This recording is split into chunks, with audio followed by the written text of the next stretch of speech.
The next question is from Firdosul Haq, Kerala, India. Can a Muslim become an IAS officer or an IPS officer in a democratic country like India? First question was from a Muslima, a Muslim sister. This question is from a Muslim male.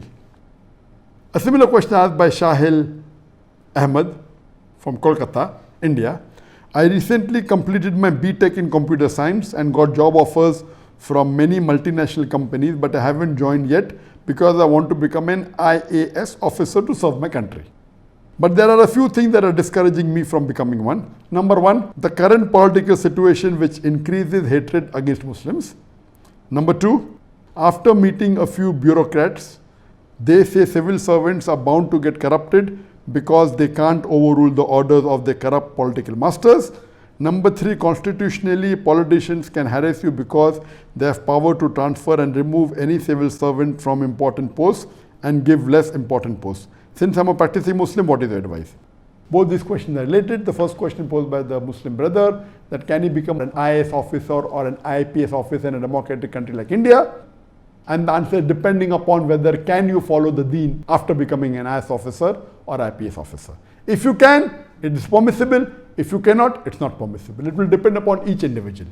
And the question posed by the second brother, that he wants to become an IAS officer, but there are few queries, and all these three queries are very important and need to be addressed separately.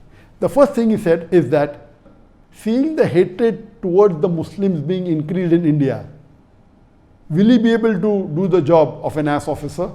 And the answer is, it will be difficult. It's not impossible, it's possible but difficult. Now when your colleagues start attacking you, attacking Islam, attacking the Prophet, attacking you as a Muslim, do you have the ikhma to reply? Do you have the courage to reply to them is important. If you're a timid person and you cannot reply and you're shy, so my advice is that don't take such job. If you think you can answer them, you are good in replying, you are bold, you can take it, then go ahead with it.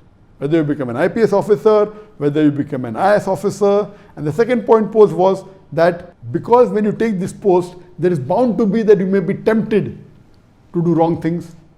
You may be tempted for bribery, you may be tempted to do things which are illegal according to the country, which are haram activities of Islam. And I agree with the person totally, that when you're in high position like an IPS officer, and it's common that if not all, then majority of the IPS officers, not all, but the majority for sure, they are corrupted. And if an honest officer goes there, he either becomes corrupt or he has to leave the job. So in this situation, you are the Muslim, bribing is haram. How can you take bribe? How can you become corrupt? It's a challenge for you. Because the setup is such of these government, whether an IAS officer or whether an IPS officer, that if you don't agree with them, they make life difficult for you. And the third part is that the political bosses, if you don't follow them, they will transfer you. Yes, they can transfer you. So my advice to you is that if you are strong, if you know that you have the courage not to involve in bribery, you will not do corruption, you will do justice, you will follow the Quran and Sunnah. And if the political bosses tell you something, one thing you are sure that if you are honest, they cannot remove you, they can transfer you, yes. They'll put you to a place which is isolated. But when they transfer you, if there is no evidence of yours which is against the law, what they will do? They cannot demote you. They can transfer you, and when they transfer, very often they may have to give you a higher position. I know some officers, Muslim officers, which were very honest. Because they were honest, they kept on being transferred. And because they were transferred, they kept on getting a raise very fast. So at a young age, they reach the top position very fast. Alhamdulillah, so it's a blessing in disguise. So if you are such a person who is a Muslim, who's strong, who can face the criticism of the non-Muslim, who can face the attack of the non-Muslims against Islam, and who is going to be honest, who will accept the challenge and say that I will not involve in bribery, I will not do corruption, I will give justice even if it goes against myself, I will protect the Muslims, then go ahead with the job. Whether it's an IPS officer, whether it's an IAS officer, it's going to be a challenge, it's going to be difficult.